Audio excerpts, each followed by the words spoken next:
A multi-level bill of materials is the complete opposite of a single-level bill of materials. Multi-level bill of materials are used for more complex builds.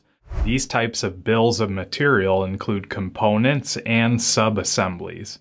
In addition to this, sub-assemblies in a multi-level bill of materials are oftentimes broken down even further into more sub-assemblies.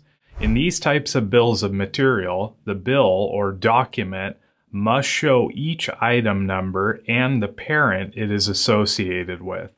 Multi-level bills of material are almost always have more than two levels of a parent-child relationship.